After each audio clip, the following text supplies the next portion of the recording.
121 के तहत उम्र कैद की सजा सुनाई गई है यासीन मलिक को। यूएपीए की धारा 17 के तहत उम्र कैद सुनाई गई है। ये तमाम जो धारा है सब में यानी कॉन्करेंट ये चलता रहेगा। धारा 120 बी के तहत 10 साल की सजा सुनाई गई है संजय। कुल मिलाकर क्या हम माने 121 ए के तहत 10 साल की सश्रम कैद, ये आजीवन अब चलता रहेगा? यासीन मलिक जेल में रहेगा? जी हाँ,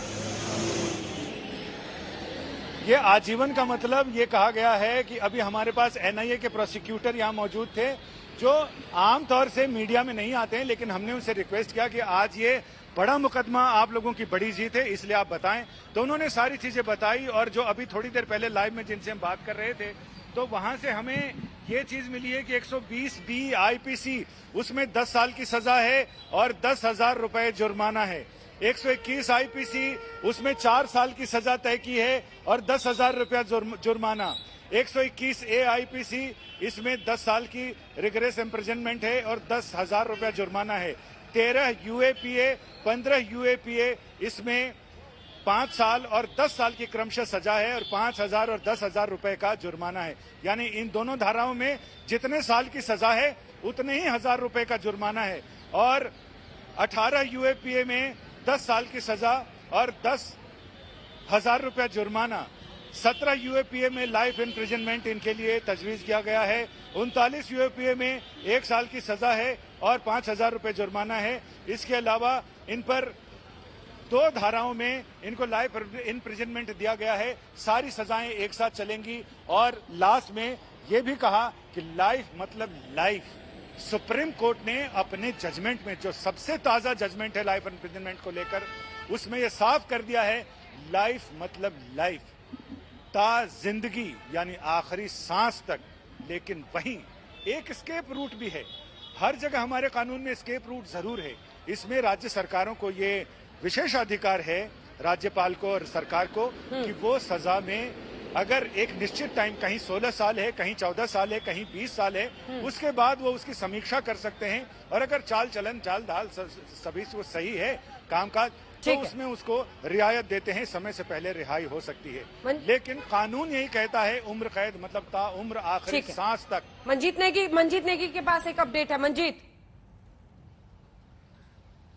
रंजना, आज का जो पटियाला कोर्ट का फैसला है और एनआईए की जो पूरी चार्जशीट है, एक तरह से अब जो हुर्रियत की आड़ में तमाम अलगाववादी नेता बनकर फिर रहे हैं, खासतौर से जिनके ऊपर बड़े मामले हैं, चाहे फारूक अहमद डार, बिट्टा कराटे, जिन्होंने कैमरे पर यह बात कई बार स्वीकार की है कि उन्होंने कितने कश्मीरी पंडितों का कत्ल किया। सब्बीर साहब, मसरत आलम, मोहम्मद यूसुफ शाह, आफ्ताब अहमद, बहुत लंबी चौड़ी लिस्ट है। और अगर हम लश्कर के हाफिज सईद की बात करें या फिर सैयद सलाउद्दीन की बात करें, ये तमाम नेता हैं या आतंकी सरगना हैं जिनके नाम एनआईए की चार्जशीट में है। और एक तरह से आज का जो फैसला है वो उन तमाम अलगाव आतंकी नेताओं के लिए जो हुर्रियत की आड़ में अब शांति की बात करते हैं, लेकिन असल में उन्होंने हथियार भले ही छोड़े हों लेकिन कश्मीर में आतंक की आग में वो लगातार शामिल रहे हैं। और आज का फैसला नजीर साबित होगा उन तमाम चेहरों से एक तरह से नकाब हटाने को लेकर और उनके खिलाफ इस तरह की सख्त कानूनी कार्रवाई के लिए। और खासतौर से उन परिवारों को, चाहे हम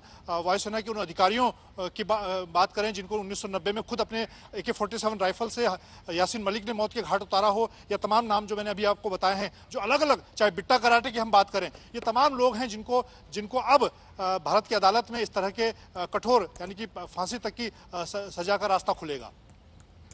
उन सब के लिए सजा का रास्ता खुलेगा। एक बार जल्दी से दिखा दीजिए जो हमारे साथ जुड़े हुए थे कश्मीर से, एक और माजिद हैदरी जुड़े हुए थे, वो है क्या हमारे साथ? माजिद हैदरी है क्या?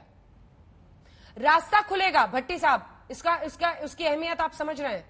रास्ता खुलेगा ऐसे तमाम लोगों के लिए जो किसी न किसी कानून के पेच का सहारा लेकर बच जाते थे, जो अलगाववादी, माननीय अलगाववादी सेपरेटिस्ट लीडर बनके घूमते रहते थे, जिनके घरों के सामने की सड़कों से गुजरना या उनके खिलाफ एक शब्द बोलना श्रीनगर में मुश्किल होता था। एक एक करके सबका शिकंजा खुल रहा है। जो बारूद कालीन के नीचे छिपा कर रखे थे वो एनआईए ने उधेड़ दिया है। अंजना जी, आप सुन तो लीजिए, अगर इससे यासीन मलिक को उम्र कैद सजा देने से जम्मू कश्मीर में आज के बाद कोई गोली नहीं चलेगी तो मैं वेलकम कर देता। आप बताइए, आज के बाद कोई गोली नहीं चलेगी? आज के बाद जम्मू कश्मीर में बिल्कुल पीस, अमन, सुकून, चैन यही मिलेगा जम्मू कश्मीर में? ये मुझे इसके बारे में बता दीजिए, या बाकी और सजाएं जितने लोगों को देंगे। और मुझे तो जहां पता है कि मीडिया बिल्कुल जोर लगा रहा है 2024 को बीजेपी को जिताने के लिए, तो उसके लिए भी आप सबको मुबारकबाद है। अगर यासीन मलिक उम्र कैद है तो जिस दिन उसकी जिंदगी का आखिरी दिन खुदा ने लिखा होगा ना, वो उसी दिन तक होगा। अगर उसकी कल ही मौत लिखी है खुदा ने अपनी किताब में, तो आप क्या उम्र कैद देंगे? वो कल ही मर जाएगा। तो जो रब्बुल इज्जत ने लिखा है उसके मुकद्दर में उसको वो मिलेगा, जो नहीं लिखा उसको कोई दुनिया की ताकत नहीं दे सकती। ये मेरा बिलीव है रब पे, मैं ये मानता हूँ। आगे आप जो मानना वो मानिए।